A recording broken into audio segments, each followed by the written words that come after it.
और इसी बीच एक और बड़ी खबर आपको बता दें, केजरीवाल के खिलाफ ईडी की अर्जी पर फैसला सुरक्षित। दिल्ली की राउज एवेन्यू कोर्ट ने फैसला सुरक्षित रखा। इस वक्त की बड़ी खबर आपको बता दें, अरविंद केजरीवाल पर शाम 4 बजे फैसला आएगा।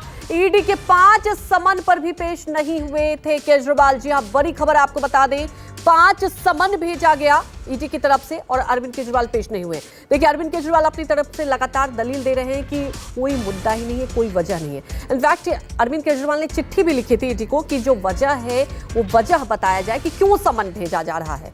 और हमारे सहयोगी दीपक दुबे लगातार हमारे साथ लाइव जुड़े हुए हैं। दीपक, जैसा कि आपने पहले भी अभी जस्ट जिक्र किया कि देखिए, आम आदमी पार्टी यहां पर हमलावर है और आम आदमी पार्टी बैकफुट पर नहीं जाना चाहती। अब बड़ा सवाल यह है कि फैसला सुरक्षित रखा गया, 5 समन भेजा गया, लेकिन ईडी भी आगे क्या लगता है आपको, कदम उठाएगी, मुश्किलें बढ़ सकती है अरविंद केजरीवाल की?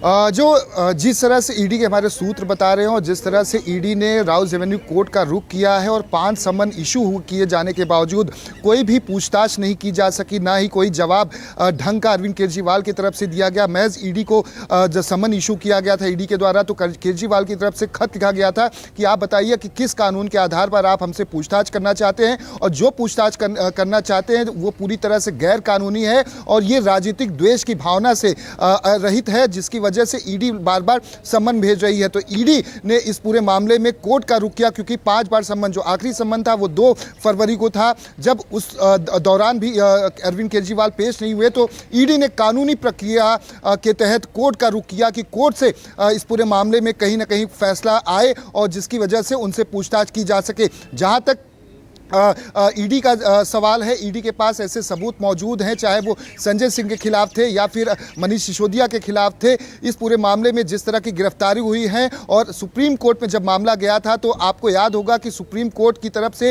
एक टिप्पणी की गई थी, पूछा गया था कि ईडी से कि आखिर जब आम आदमी पार्टी को खुद इस पूरे मामले में बैक किक लगा है, मतलब यानी कि उनको पार्टी फंड के तौर पर फायदा हुआ, जिसमें संजय सिंह के द्वारा लोगों से पैसे लिए गए थे, बिजनेसमैन से, तो आखिर आम आदमी पार्टी को पार्टी क्यों नहीं बनाया जाता इस पूरे केस में। तो ईडी की तरफ से कहा गया था कि हम इस पर विचार कर रहे हैं। हालांकि जिस तरह से ईडी ने अब कोर्ट का रुख किया है, शाम को 4 बजे फैसला आना है। मुख्यतः जो संभावना है अरविंद केजरीवाल की मुश्किलें बढ़ सकती हैं। कोर्ट यह डायरेक्शन और यह आदेश दे सकती है कि आप एक पब्लिक फिगर हैं, सरकार चलाते हो, ऐसे में ईडी अगर आपसे पूछताछ करना चाहती है इस पूरे मामले में, तो आप ईडी का सहयोग कीजिए, पूछताछ कीजिए। हालांकि गिरफ्तारी को लेकर क्या कुछ कहा जाता है ईडी की तरफ से या फिर कोर्ट की तरफ से, क्योंकि ऑब्जेक्शन यहां पर अरविंद केजरीवाल के वकील की तरफ से भी उठाया जाएगा कि गिरफ्तारी कहीं हो ना जाए, क्योंकि डर इस पूरे मामले में यही है कि शराब नीति घोटाला मामले में 5 बार समन इशू किया जा चुका है,